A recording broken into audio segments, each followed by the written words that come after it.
शराब घोटाले में तत्कालीन उत्पाद सचिव विनय कुमार चौबे और उत्पाद आयुक्त गजेंद्र सिंह को जेल भेज दिया गया है।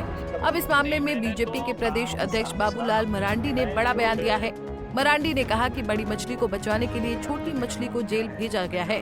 उन्होंने बताया कि 2022 से 2024 तक सरकार के खजाने को चूना लगाया गया है।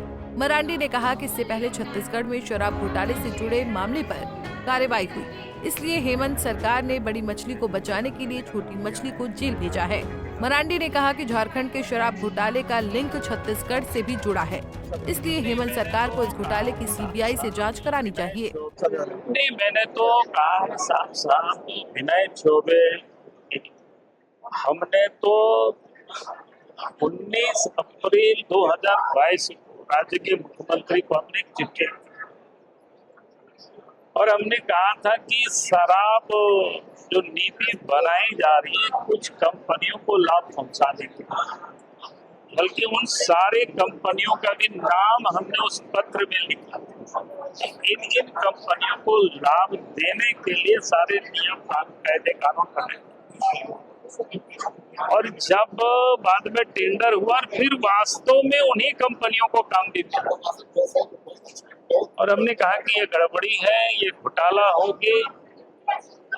लेकिन 1922 से लेकर के अब 2025 तक 3 वर्षों तक राज्य के मुख्यमंत्री ने उस पर कुछ भी कार्रवाई किया।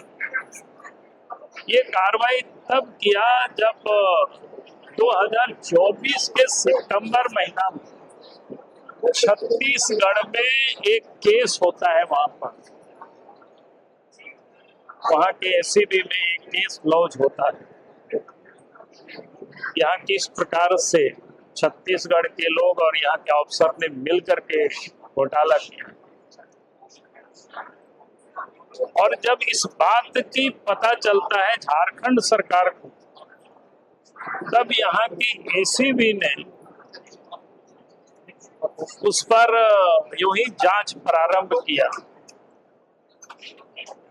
और इधर कुछ दिन पहले छत्तीसगढ़ गवर्नमेंट ने उस पूरे मामले को जांच के लिए सीबीआई को लिख दिया और सीबीआई ने केस को टेक ओवर किया। जांच वहां प्रारंभ हुई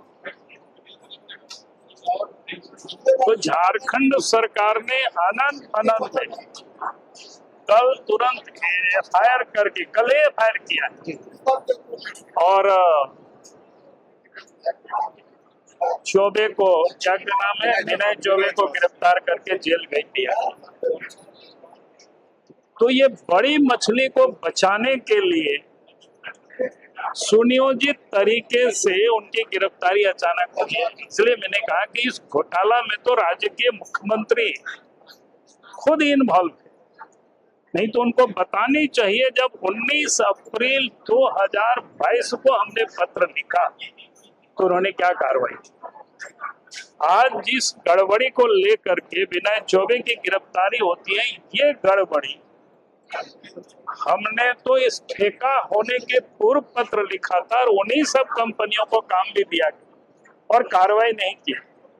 तो 3 वर्षों तक इस राज्य की राजस्व को लूटा है सरकार ने और इसीलिए हम मांग करते हैं कि भाई हेमंत सोरेन अगर अपने आप को पाक साफ मानते हैं तो फिर पूरे मामला को जांच के लिए सीबीआई को हैंड ओवर कर देंगे, क्योंकि मामला 2 राज्यों से जुड़ा हुआ है, छत्तीसगढ़ से भी जुड़ा हुआ है, झारखंड से भी जुड़ा हुआ है। ये घोटाला दिल्ली में शराब घोटाला उससे भी बड़ा। शराब घोटाले को लेकर झारखंड सरकार में हड़कंप मचा हुआ है। एसीबी की माने तो अधिकारियों ने गलत उत्पाद नीति के जरिए सरकारी खजाने को 38 करोड़ रुपए का चूना लगा दिया है। ऐसे में इस शराब घोटाले में शामिल तमाम लोगों के खिलाफ कड़ी कार्रवाई करनी चाहिए। साथ ही हेमंत सरकार को बाबूलाल मरांडी के द्वारा उठाए गए तमाम सवालों का भी जवाब देना चाहिए। पंजाब केसरी टीवी के लिए जमशेदपुर से इंद्रजीत की रिपोर्ट।